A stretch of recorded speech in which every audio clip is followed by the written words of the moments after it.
I remember the exact second my life stopped being mine. Not when the papers were signed, not when I found out the truth. It was a Tuesday night in October and we had no plans. That was the whole point of the night. No reservations, no friends waiting, no family obligations. Just me and my wife of 14 years, sitting in the living room of our 4-bedroom colonial in McLean, Virginia, trying to remember what it felt like to be bored together. Her name is Claire. She was curled up on the other end of the leather couch, scrolling through her phone with that half smile she gets when she's reading something that's not quite funny but interesting enough to keep her attention. Her bare feet were tucked under my thigh because that was our thing, the small touch that said we were still connected even when we weren't talking. The fireplace was on, even though it wasn't cold yet, because Claire likes the way the gas flames look. She likes things that look real but aren't. I never thought much about that until later. I was nursing a glass of bourbon, the good stuff my father-in-law gave me 3 Christmases ago, and half watching a documentary about World War II fighter pilots. The volume was low. Claire had picked it, something about how the silence in the house felt too loud. That was her way of saying she needed background noise to keep her thoughts from catching up with her. I knew that about her. I knew everything about her, or at least I thought I did. I knew the way she took her coffee in the morning, black with 1 sugar, and the way she hummed when she was nervous, and the way she bit her lower lip when she was about to ask me for something she knew I didn't want to give. We had no plans that night. That was rare. We had been running on fumes for years. The kind of exhaustion that comes from building something together, raising 2 kids who are now in high school and middle school, paying off mortgages, climbing career ladders until you look down and realize you're not sure which rung you're standing on. I was a partner at a DC law firm, the kind of job that eats your soul in small bites until there's nothing left but a suit and a parking spot. Claire ran her own interior design firm, which meant she spent her days making other people's homes beautiful while ours became a museum of projects she never finished. We had money, we had status. We had a golden retriever named Duke and a summer house in Rehoboth Beach and a wine fridge that cost more than my first car. But we had no plans that night. And that was the problem. When you spend your whole life running, stopping feels like falling. I was about to say something, maybe ask her about the new client she mentioned earlier, maybe suggest we open another bottle, when she looked up from her phone with that expression I hadn't seen in years. It was the face she made when she was about to tell me something she had already rehearsed 5 times in her head. I knew it because I had seen it on our second date, when she told me she didn't want to be just another girl I called on a Friday. I had seen it when she told me she was pregnant with our first son. I had seen it when she told me her father was dying. There's a new place that opened in Georgetown, she said, her voice too casual, too smooth. I read about it today. Some friends from the gallery said we should check it out. We have no plans, right? We never do this anymore. We never just go. She said it like it was a question, but I knew it wasn't. Claire never asks. She invites, she suggests. She makes you believe that whatever she wants is what you wanted all along. It was one of the things I loved about her, the way she could make spontaneity feel like a gift she was giving you. But there was something in her voice that night, something that sounded like she had been holding onto this idea for a while, like it was important that we go, like it mattered more than just a random dinner. Sure, I said, because that's what you say to your wife of 14 years when she asks you to do something that might break the monotony. Let me change. I didn't think about it then. I didn't think about why she picked that specific night when we had no plans, when the kids were at my sister's house for the week, when everything was perfectly quiet. I didn't think about the way she had been dressing differently lately, more careful, more deliberate. I didn't think about the new perfume she had started wearing, something floral and expensive that she said she bought on a whim. I didn't think about the late nights at her office, the emails she said were from overseas clients, the weekends she volunteered to work because a big project was due. I didn't think about any of it because we had no plans, and that was supposed to be the point. The restaurant was called the Velvet Rope, which was ironic because there was no rope and nothing velvet about it. It was one of those places that pretends to be exclusive so people like us feel special for getting a table. Dim lighting, exposed brick, waiters in black aprons who looked like they were auditioning for play about struggling artists. Claire had made reservations, which should have been my first warning. She never made reservations. I was the planner. I was the one who mapped out our lives in 30-minute increments. She was the one who drifted through things, letting the current take her. But that night she had planned everything. We sat at a corner booth, the kind of seat that makes you feel hidden even though you're in the middle of a room. Claire ordered a bottle of Pinot Noir before I even looked at the menu. She knew the wine list better than I did, which was strange because I was the one who collected the bottles, who spent weekends in Napa talking to vintners, who built a cellar that was the envy of my partners. She knew the sommelier by name, Mark. He came over and shook her hand like they were old friends, and Claire laughed in that way she does when she's comfortable, when she's in her element.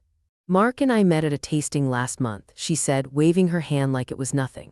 He has impeccable taste. I nodded because what else do you do when your wife is charming a stranger in front of you? I was used to watching her work a room. She was better at people than I was. She could make anyone feel like they mattered, like they were the only person in the world who understood her. It was the quality that made her successful in her field, the quality that made me fall in love with her, the quality that I would later realize made her dangerous. The wine came, it was good, but I didn't taste it. I was too busy watching her watch the door. She kept glancing over my shoulder, her eyes tracking something I couldn't see.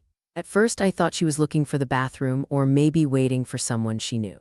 Claire always knew someone. That was the thing about living in D.C. For 20 years you collect people the way other people collect stamps, but this was different. This was waiting, and then the door opened and she walked in. I didn't know her name yet.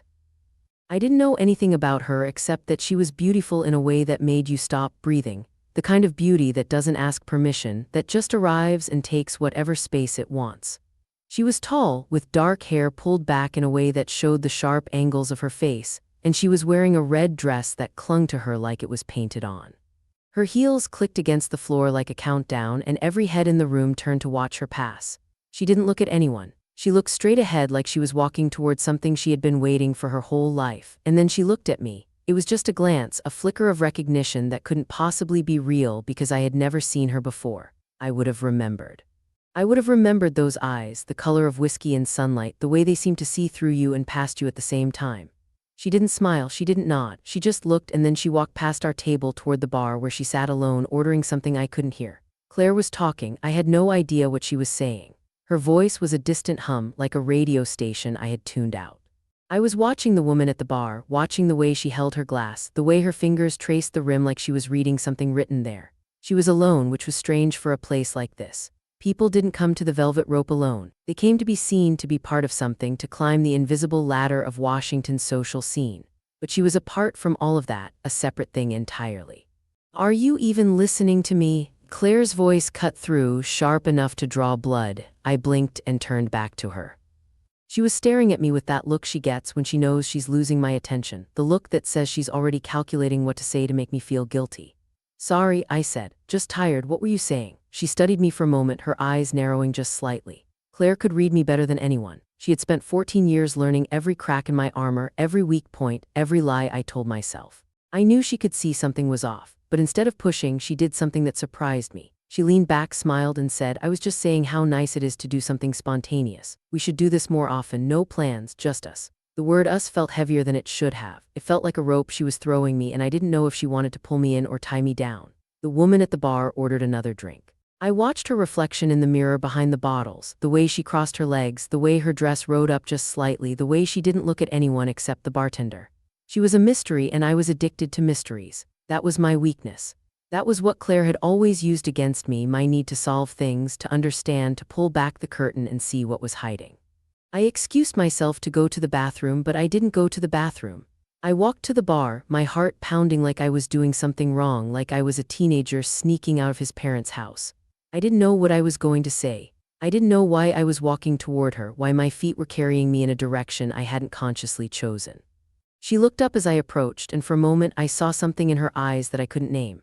Surprise, recognition, maybe just amusement at the married man walking toward her in his expensive suit, his wedding band catching the light.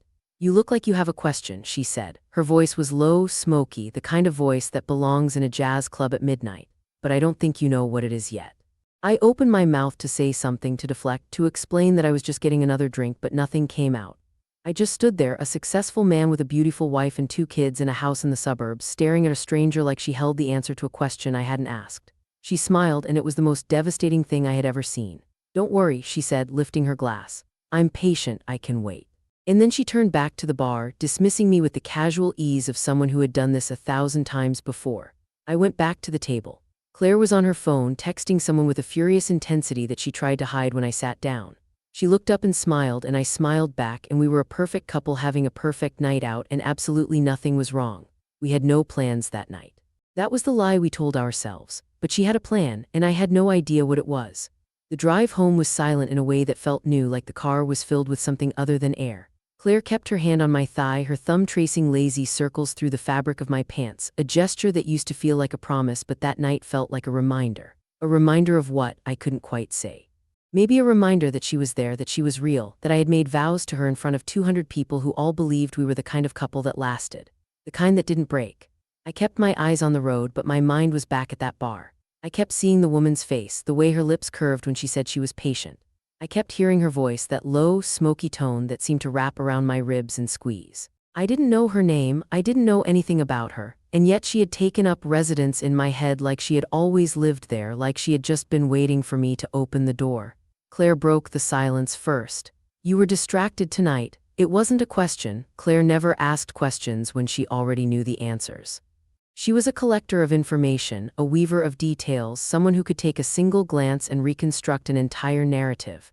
That was what made her good at her job, that was what made her dangerous to me. I was just tired, I said, the same lie I had been telling for months. It was easy, familiar, a worn-out coat I could slip into without thinking. Long week. The Henderson case is dragging. She nodded, but I could feel her eyes on me, studying my profile like I was a painting she was trying to decide whether to buy.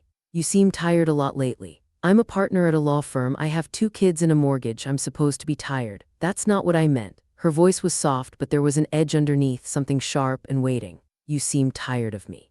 The words hit me like a punch to the chest. I opened my mouth to deny it, to say the right thing, the thing a good husband says when his wife is feeling insecure. But the words didn't come, because part of me, the part I had been burying for years, wondered if she was right, not about being tired of her exactly, but tired of the life we had built, the relentless machinery of it, the way we had become 2 people sharing a house instead of 2 people sharing a life. That's not true, I finally said, and even I could hear how hollow it sounded. Claire pulled her hand away from my thigh and crossed her arms. The gesture was small, but it felt like a door slamming. I'm not stupid, you know, I see the way you look at other women. I see the way you look at me, or rather the way you don't. We haven't had sex in 6 weeks. You barely touch me. When I talk, you're somewhere else. I know what that means. I wanted to argue. I wanted to tell her she was wrong, that I loved her, that the exhaustion wasn't about her but about the crushing weight of everything we had built. But I couldn't, because she wasn't wrong. I had been drifting away from her for years, in small increments, in ways I barely noticed until they added up to something I couldn't ignore. I'm sorry, I said, and it was the most honest thing I had said in months. I don't know what's happening to me. She didn't respond. She just stared out the window at the lights of the city blurring past, her reflection ghostly in the glass. I wanted to reach for her, to pull her back to me, but my hand stayed on the wheel, gripping it like it was the only thing keeping me tethered to the ground. We got home and the house felt different. The rooms were the same furniture, the same art on the walls, the same golden retriever sleeping in his bed by the fireplace. But the air was thicker, charged with something unsaid. Claire went straight to the bedroom without looking at me, and I heard the bathroom door click shut, the sound of the shower starting. I poured myself another bourbon and sat in the dark living room, staring at the cold fireplace, replaying the night. The way Claire had looked at the door. The way the woman at the bar had looked at me. The way my wife had said my name like it was a question she had already answered. I didn't sleep well that night. I lay next to Claire, listening to her breathe, watching the moonlight trace the lines of her face. She was still beautiful, maybe more beautiful than the day I married her. But there was a distance between us that I didn't know how to close. I had spent years building a life with her, and I had spent the same years building walls without realizing it. The next morning, I woke up to an empty bed. Claire was already dressed, her hair blown out, her makeup perfect, ready for a day of meetings. She kissed me on the forehead, a peck that felt more like a formality than affection, and told me she'd be late. There was a new project, a big one, a client with money and taste and no patience. I didn't ask who the client was, I didn't ask where she was going. I just nodded and watched her leave, and then I lay in bed for a long time, staring at the ceiling, feeling the house settle around me like it was holding its breath. I went to work, but I couldn't focus. I stared at briefs without reading them, took calls without hearing the voices on the other end. All I could think about was that woman, her face, her voice, the way she had looked at me like she knew something I didn't. I told myself it was nothing. I told myself it was just a moment, a fleeting distraction from the monotony of my life, but I knew it was more than that. I felt it in my bones, the way you feel a storm coming before the sky turns dark. That evening I told myself I was going home. I got in my car and started driving, and somehow I ended up in Georgetown. I didn't plan it. I told myself I was just passing through, that I was taking a different route because of traffic, that I had no intention of going back to that restaurant. But my hands turned the wheel on their own, and before I knew it, I was parking on the same street, walking down the same sidewalk, pushing open the same door. She was there. Of course she was there, sitting at the same spot at the bar, wearing a black dress this time, her hair down, her legs crossed. She looked up as I walked in, and there it was again, that look, like she had been expecting me. I was wondering how long it would take, she said, gesturing to the stool beside her. I figured you'd show up eventually. You seem like the type who can't let a mystery go. I sat down even though I knew I shouldn't. I ordered a drink I didn't want and turned to face her, my heart pounding like I was about to jump off a cliff. I don't even know your name. Elena, she said, extending her hand. But you already knew that, didn't you? You had someone look me up, I can tell. She was right, I had. In the middle of the afternoon between depositions and client calls, I had asked my assistant to find out anything she could about the woman at the velvet rope. Her name, her occupation, anything. I told myself it was just curiosity, just the journalist's instinct that had made me a good lawyer, but I knew it was something else. Elena Voss, I said. You run a gallery in DuPont Circle. You're divorced, no kids, you travel a lot, you're known for your parties, the kind of events where powerful people go to feel important. She smiled, and it was the smile of someone who was used to being studied.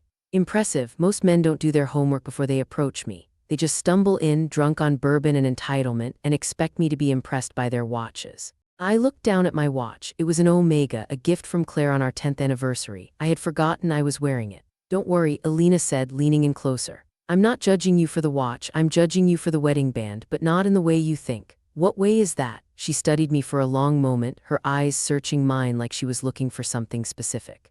Most married men who approach me are looking for an escape. They're bored or angry or lonely. They want me to be a distraction, a secret they can keep in their back pocket. But you're not like that. You're looking for an answer. You just don't know what the question is.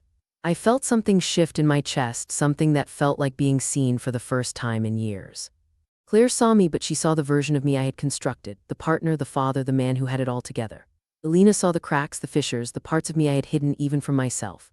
I don't even know why I'm here, I said, and it was true. I had everything, a career, a family, a home, and yet I was sitting in a bar with a stranger, feeling more alive than I had in a decade.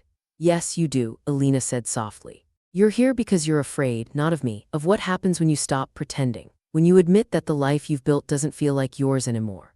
I wanted to argue, I wanted to get up and walk out and never come back, but I stayed because she was right. I stayed because I had been pretending for so long that I had forgotten who I was underneath. She ordered another drink and we talked for hours. Not about the things that mattered, not about my marriage or her divorce or the complicated mess of our lives. We talked about art and music and travel, about places we had been and places we wanted to go. She told me about a trip to Paris where she had spent an entire day in the Louvre, just standing in front of a single painting, trying to understand why it made her cry. She told me about a gallery opening where she had met a man who changed her life, and another man who had almost destroyed it.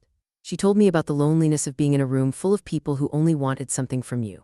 And I told her about my father who had worked himself to death before I turned 25. I told her about the pressure I felt to live up to his legacy, to be the man he had always wanted me to be. I told her about the nights I spent lying awake, wondering if any of it mattered, if the houses and the cars and the partnerships were just elaborate distractions from the emptiness I felt inside. She listened. She didn't offer advice. She didn't try to fix me. She just listened, and that was more than anyone had done in years. When the bar closed, we walked out together. The street was empty, the air cold and sharp. She stood in front of me, close enough that I could smell her perfume, something woodsy and warm. She reached up and touched my face, her fingers brushing my cheek like she was memorizing the feel of my skin. Don't call me, she said. Don't text me, don't look me up online. If you want to see me again, you have to walk away from this life first. Not for me, for yourself. And then she was gone, walking down the street like she had just appeared and vanished, leaving me standing on the sidewalk with my world in pieces. I went home and the house was dark. Claire had left a note on the kitchen counter, written in her neat, precise handwriting. You were late, I couldn't wait, dinner is in the fridge, love you. I read the note 3 times, and each time the words felt more hollow. Love you, 2 words she had written 1,000 times before, but that night they felt like a question. A question I didn't know how to answer. I didn't sleep again. I sat in the kitchen until the sun came up, staring at the note, thinking about Elena, thinking about Claire, thinking about the life I had built and the life I was starting to realize I had never really chosen. The next few days were a blur. I went to work. I came home. I made small talk with Claire. I helped the kids with their homework. I played with Duke in the backyard. I did all the things I was supposed to do, but I was somewhere else entirely. I was back at that bar, back in that moment, back in the feeling of being seen. Claire noticed. Of course she noticed. She had been paying attention to me for 14 years, cataloging my moods, my silences, my absences. One night she cornered me in the kitchen, her arms crossed, her face hard. Who is she? The question caught me off guard, and I felt my face betray me, flushing with heat. Who is who? Don't lie to me, Claire said, her voice shaking. I know when you're lying. I've known you too long. There's someone else. I can feel it. I opened my mouth to deny it, to tell her she was crazy, to say the things a good husband says, but I couldn't. Because it wasn't a lie. There was someone else, even if it was only in my head, even if I hadn't touched her, even if I hadn't seen her since that night. There was someone else, and Claire knew it. I don't know what you're talking about, I said, and it was the weakest lie I had ever told. Claire stared at me for a long moment, and then she did something I didn't expect. She started crying. Not the dramatic tears I had seen in movies, but the silent, awful tears of someone who had been holding something in for a long time. She turned away from me, her shoulders shaking, and I felt like the worst person in the world. I thought we were okay, she whispered. I thought we were just going through a rough patch, but you're not here, you haven't been here for months, I don't even know who you are anymore. I wanted to hold her. I wanted to tell her I was sorry. I wanted to be the man she married, the man who would never have looked at another woman, who would never have sat in a bar with a stranger and felt more alive than he had in years.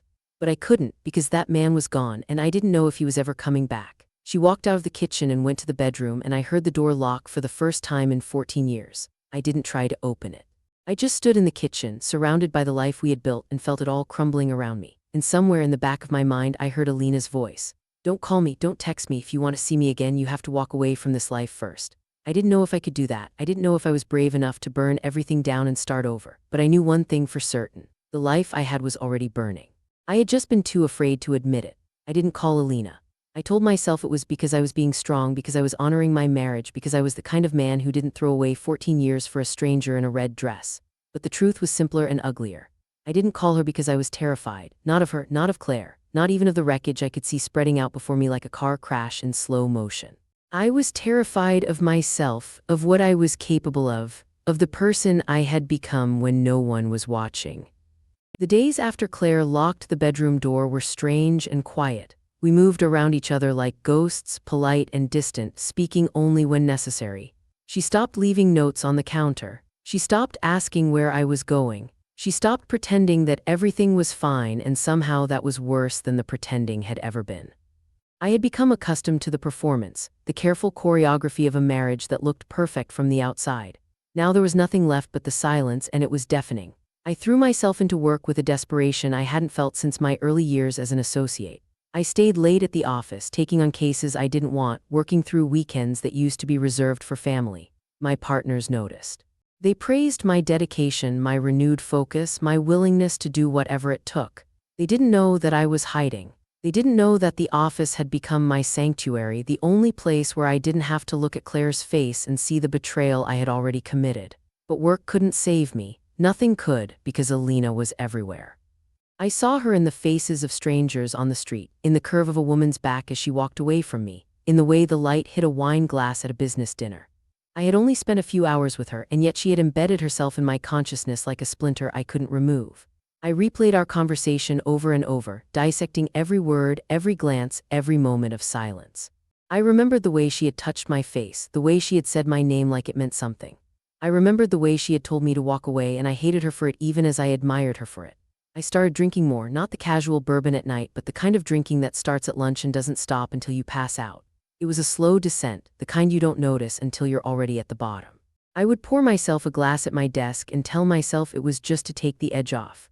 I would stop at bars on the way home and tell myself it was just to avoid the emptiness of the house. I would wake up with a headache and a vague sense of shame and tell myself it was just a phase, something I would get through if I could just hold on long enough. But I wasn't holding on, I was letting go. I was letting go of everything I had built, piece by piece, day by day, until there was nothing left but the shell of a man who had once been someone else. Then 3 weeks after that night at the Velvet Rope, my world exploded in a way I never could have anticipated. It was a Thursday afternoon, unseasonably warm for November, and I was sitting in my office pretending to review a deposition transcript when my assistant buzzed me. She sounded different, hesitant in a way that made my stomach tighten.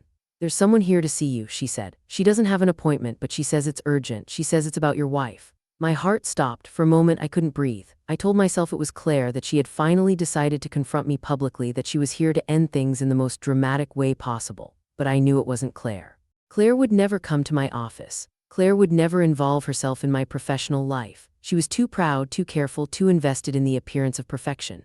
"Send her in," I said, and I heard the words come out of my mouth like they belonged to someone else. The door opened, and it wasn't Claire. It was a woman I had never seen before, middle-aged, expensively dressed, with the kind of sharp eyes that miss nothing. She walked into my office like she owned it, settling into the chair across from my desk with the casual confidence of someone who had been in this position many times before. Mr. Harrison, she said, extending her hand. My name is Andrea Pierce. I'm a private investigator. I've been retained by your wife. The words hit me like a physical blow. I felt the blood drain from my face, felt my hands go cold, felt the room tilt slightly around me. A private investigator. Claire had hired a private investigator. That meant she knew. She knew about Alina, or at least she knew something, and she had been gathering evidence while I sat in my office drinking myself into oblivion.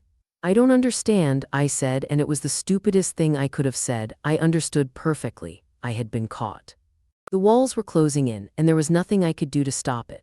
Andrea Pierce smiled, but it wasn't a warm smile. It was the smile of someone who enjoyed delivering bad news. I think you understand perfectly. Your wife hired me 3 weeks ago the night she locked the bedroom door. She suspected you were having an affair. She wanted proof. I'm not having an affair, I said, and even I could hear how pathetic it sounded. I met someone, I talked to her, but I didn't. I know you didn't sleep with her. Andrea cut me off, her voice flat. That's not what this is about. If it were just an affair, your wife might have been able to forgive you, but it's not just an affair, is it? It's about what you did, what you spent. I stared at her, completely lost. What I did, what I spent. I hadn't spent anything. I hadn't bought Alina a gift. I hadn't taken her anywhere. We had talked in a bar, that was it, that was all. Your wife hired me to investigate your financial records, Andrea continued, pulling a folder out of her bag. I've spent the last 3 weeks going through your accounts, your investments, your hidden funds, and what I found is very, very interesting. She slid the folder across the desk toward me, and I opened it with shaking hands. The pages inside were filled with numbers, transaction records, bank statements. At first, I didn't understand what I was looking at. The amounts were large, tens of thousands of dollars, hundreds of thousands. They were transfers I didn't recognize, accounts I didn't know existed, expenditures I had never authorized. And then I saw the name, the account holder, the beneficiary of all these transfers, the recipient of all this money. It was Claire. I looked up at Andrea, my mind reeling. This doesn't make sense. This is Claire's account. She transferred this money to herself. She's the one who transferred the money out, Andrea said calmly. But she didn't transfer it to herself. She transferred it to a joint account held by herself and someone else. Someone she's been funding for years. The world tilted again, and I felt like I was falling. I looked back at the folder, scanning the pages, trying to make sense of the numbers. And then I saw it, the name of the joint account holder. The person Claire had been sending money to. The person she had been supporting in secret for years. It wasn't a man, it was a woman, her sister. Her younger sister, who had disappeared from our lives years ago after a falling out I had never fully understood. I had always assumed they had just grown apart, that Claire's sister had chosen a different path, a different life. But that wasn't what had happened. Claire had been sending her money, hundreds of thousands of dollars over the last 4 years, money I had earned, money I had trusted her to manage, money she had siphoned away without my knowledge. Your wife has been funding her sister's lifestyle, Andrea said, her voice utterly detached. Her sister, who is currently living in a luxury apartment in Manhattan, who hasn't worked a day in her life, who is married to a man with a gambling addiction. Your wife has been paying their bills, their rent, their debts, their everything. She's been doing it for years, and she's been hiding it from you. I stared at the pages, my mind refusing to process what I was reading. This couldn't be real, this couldn't be happening. Claire was the careful one, the responsible one, the one who balanced the checkbook and managed the investments and made sure our financial future was secure. She was the one who had lectured me about spending too much on wine, who had insisted we save for retirement, who had made us sit down with a financial planner every 6 months. And all of that was a lie. All of it was a performance. She had been stealing from me, from our family, from everything we had built together. And she had known that I would find out eventually. She had known that I would discover her betrayal, and instead of telling me, instead of coming clean, she had done the one thing that would destroy me completely. She had hired a private investigator to make it look like I was the one who had done something wrong. I felt sick. I felt like I was going to vomit. All those years, all those hours I had spent at the office, all those weekends I had missed, all those sacrifices I had made to provide for my family. And she had been using my money to fund a life I didn't even know existed. She had been lying to me every single day, and I had been too blind, too trusting, too in love to see it. This isn't possible, I said, but even as I said it, I knew it was. I knew Claire, I knew her capacity for deception. I had just never believed it would be directed at me. Andrea stood up, gathering her things. I've given you everything you need. The rest is up to you, but I should warn you, Mr. Harrison, your wife is already preparing for the divorce. She's already hired an attorney. She's already filed the paperwork. She's planning to take you for everything you have, and she's going to use your meeting with that woman at the Velvet Rope as proof of infidelity, even though nothing happened. She's going to make you look like the villain. And in the court of public opinion, perception is everything. She walked to the door, then turned back to look at me. You have a choice to make. You can let her destroy you, or you can fight back. But if you're going to fight, you need to do it now, because once that divorce is finalized, there's no coming back. And then she was gone, leaving me alone in my office with the folder and the truth and the shattered pieces of everything I thought I knew. I sat there for hours, staring at the pages, letting the reality of it sink in. Claire had been stealing from me. Claire had been planning to leave me. Claire had set me up to take the fall for betrayal I hadn't actually committed. It was brilliant in its cruelty, a masterpiece of manipulation. She had seen me drifting away, seen me looking at other women, seen the cracks in our marriage, and instead of trying to fix it, she had decided to use it against me. She had decided to make me the villain of her story. And the worst part, I couldn't even blame her because she had been right. I had been drifting away. I had been looking at other women. I had been thinking about Alina, dreaming about her, wishing I could walk away from my life and start over. Claire had seen it all and she had used it. She had weaponized my weakness and turned it into her escape plan. I thought about Alina. I thought about the way she had told me to walk away, not for her but for myself. I thought about the way she had looked at me like she could see through all my bullshit to the man underneath. I thought about the way she had made me feel seen, truly seen, for the first time in years. And I thought about Claire, the woman I had married, the woman I had built a life with, the woman who had been lying to me every single day for years. I thought about the way she had kissed me on the forehead that last morning, the way she had looked at me like I was already gone. She had been planning this. She had been calculating her escape while I was still trying to figure out how to fix us. I didn't go home that night. I couldn't. I walked out of my office and drove without thinking, my hands on the wheel, my mind on autopilot. The streets blurred past me, familiar landmarks turning into strangers. I ended up in Georgetown again, of course I did. I ended up in front of the velvet rope, staring at the door like it held all the answers. I didn't go in, I couldn't. Alina had told me not to come back until I was ready to walk away from my life, and I wasn't there yet. I was still clinging to the wreckage, still hoping that there was something left to save. But I was starting to realize that there wasn't. The life I had built was a lie. The marriage I had believed in was a fiction. The woman I had trusted with everything had been betraying me for years. I sat in my car for hours, watching the door of the restaurant, watching couples walk in and out, watching the world go on like nothing had changed. But everything had changed. Everything had shattered, and I was left standing in the middle of the wreckage, trying to figure out who I was supposed to be now. At some point my phone buzzed. It was a text from Claire. "I know you know, come home, we need to talk." I stared at the message for a long time. She knew. Of course she knew. Andrea had probably already reported back. Claire had been waiting for this moment, waiting for me to confront her, waiting for the final scene of her carefully orchestrated play. And I realized, sitting there in the dark, that I had a choice to make. I could go home and let her spin the story her way, let her paint me as the villain, let her take everything I had worked for, or I could fight back. I could expose her. I could tell the truth about what she had done, about the money she had stolen, about the years of lies. But I also realized that fighting back meant destroying her. And destroying her meant destroying our children, our families, everything we had built together. It meant burning it all down and leaving nothing but ashes. I didn't know if I was brave enough to do that. I didn't know if I was ready to be the man who burned his life to the ground and walked away from the ashes. But I knew one thing: I couldn't go home, not like this, not with all this rage and grief and confusion churning inside me. I needed time, I needed space, I needed to figure out who I was without the lies. I started the car and drove. I didn't know where I was going, I just knew I couldn't stop, because if I stopped I would fall apart, and I wasn't ready to fall apart, not yet. I drove for hours, past the monuments, past the bridges, past the invisible line that separates the district from Virginia, and then past that too. I didn't know where I was going until I was already there. A motel off some highway I didn't recognize, the kind with a flickering neon sign and a parking lot full of pickup trucks. It was the polar opposite of everything I had built, everything I had worked for. And somehow it felt more honest than my house on the hill had ever felt.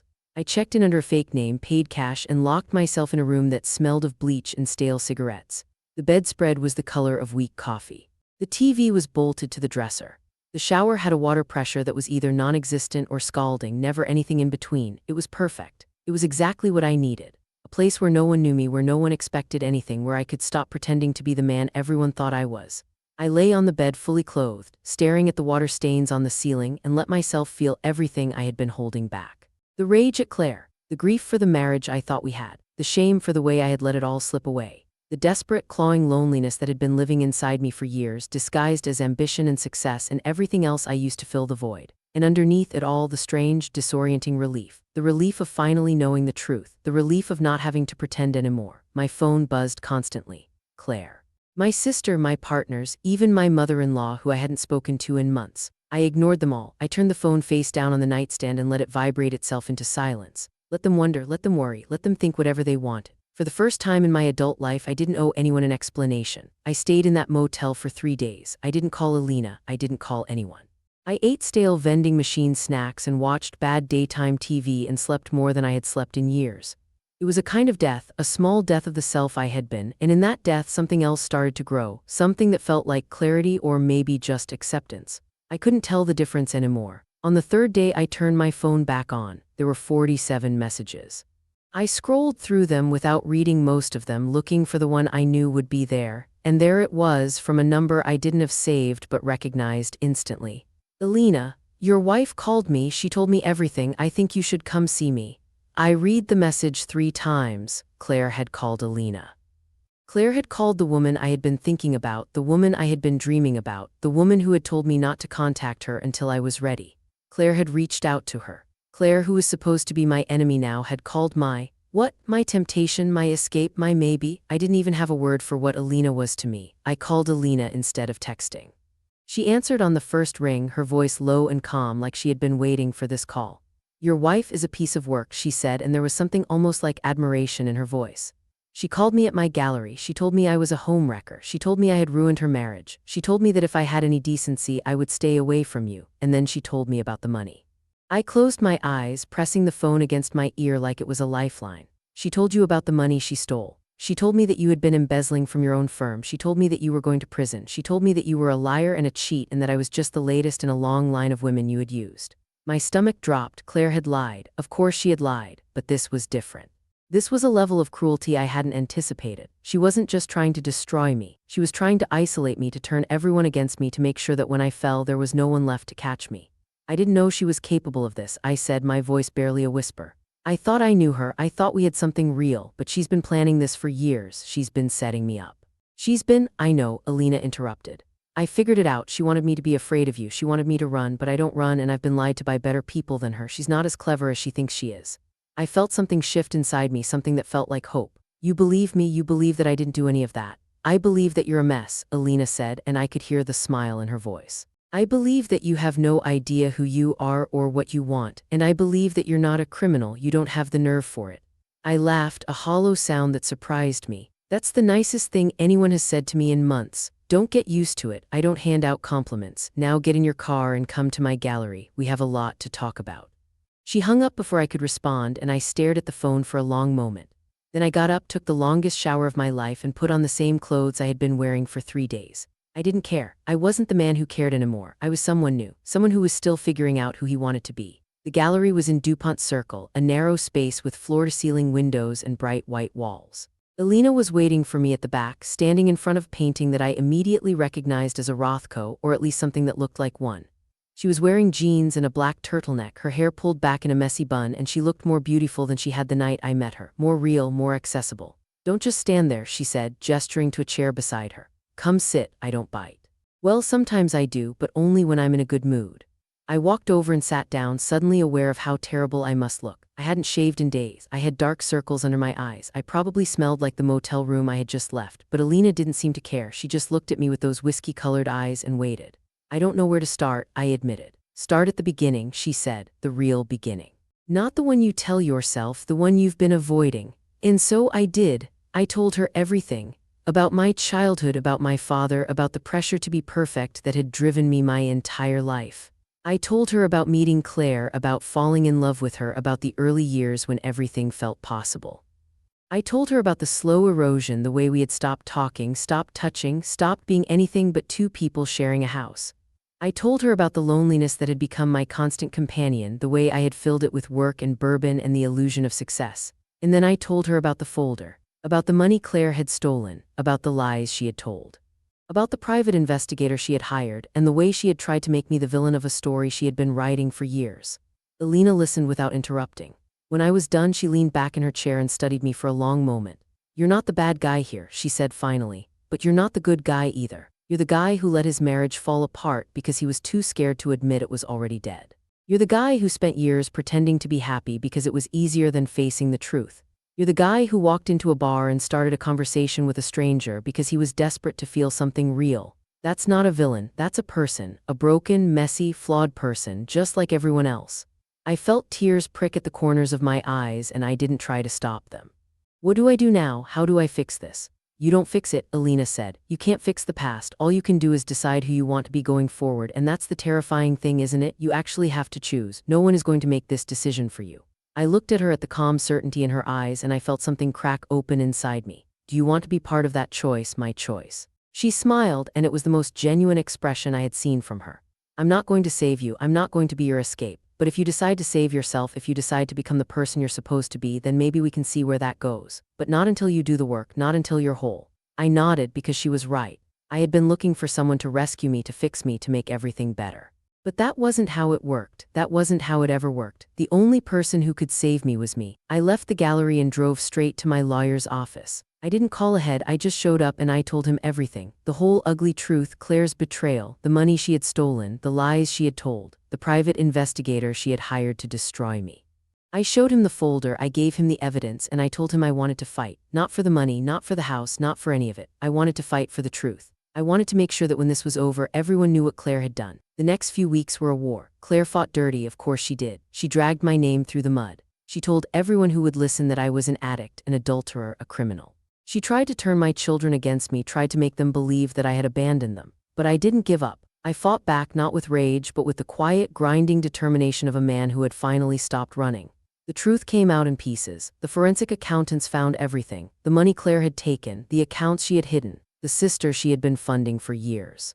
Claire's carefully constructed facade crumbled, and the woman I had married was revealed to be exactly what she was. A liar, a thief, a manipulator who had been planning her escape long before I ever walked into that bar. The divorce was brutal. It lasted 8 months and I lost more than I kept. But I kept my dignity. I kept my relationship with my children, which Claire had tried so hard to destroy. I kept my practice, though it took me years to rebuild the trust my clients had lost. And I kept a small apartment in Georgetown, a place that was mine, a place that didn't have ghosts in every corner. Alina and I didn't get together immediately. We took it slow because that was what we both needed. She had her own wounds, her own betrayals, her own reasons for being careful, but we built something real. Something that wasn't based on fantasy or escape.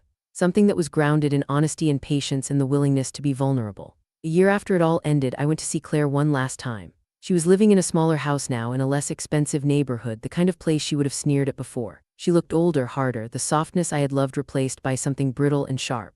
Why did you do it? I asked. Why didn't you just leave? Why did you have to destroy me in the process? She looked at me with those eyes I had once loved, and for a moment I saw a flash of the old Claire. The woman I had married, the woman who had once made me believe in forever. Because I was scared, she said. I was scared of being alone. I was scared of starting over. I was scared of admitting that I had wasted my whole life on something that wasn't real. So I decided to make you the villain. It was easier that way. It was easier to hate you than to hate myself. I nodded because I understood. I had spent years doing the same thing. I had blamed Claire for my unhappiness, blamed the marriage, blamed the life we had built. I had looked for escape in the arms of a stranger because it was easier than facing the emptiness inside me. Take care of yourself, I said, and I meant it. Not because I still loved her, but because I had finally let go of the anger. Anger was just another form of attachment, another way of letting someone else control your life, and I was done with that. I walked out of her house and never looked back.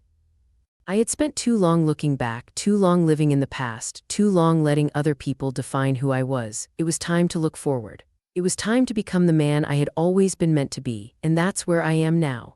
Sitting in my apartment, looking at the city lights through the window, feeling the quiet hum of a life that is finally, truly mine. Alina is asleep in the next room and I can hear her breathing, the slow, steady rhythm of someone who trusts me enough to let her guard down. My kids are doing well, thriving even despite everything we put them through. My practice is solid, not as big as it was, but better in ways I can't explain. I make less money now, I work less. I enjoy more. I'm not the man I used to be. I'm not the man I wanted to be either. I'm something in between, something messy and complicated and real. I still have regrets, I still have nightmares. I still wake up some nights with the taste of bourbon on my tongue and the memory of a red dress burning in my mind. But those moments are fewer now. They're eclipsed by the moments of peace, of joy, of connection. We had no plans that night and she walked in. I used to think that was the moment my life fell apart. But now I understand that my life was already falling apart. It had been falling apart for years. I was just too scared to see it. That night, the night she walked in, wasn't the end of anything. It was the beginning. The beginning of the end of the life I had built on lies. And the beginning of the life I was meant to live. I don't know what comes next. I don't have a plan. I don't want one. Because plans are just another way of trying to control something you can't. Plans are what I used to hide from the terror of the unknown. But the unknown is the only thing that's real. The unknown is where we find ourselves, where we lose ourselves, where we become the people we're supposed to be. I close my eyes and listen to Alina's breathing. I think about Claire, about the life we had, about the life we lost.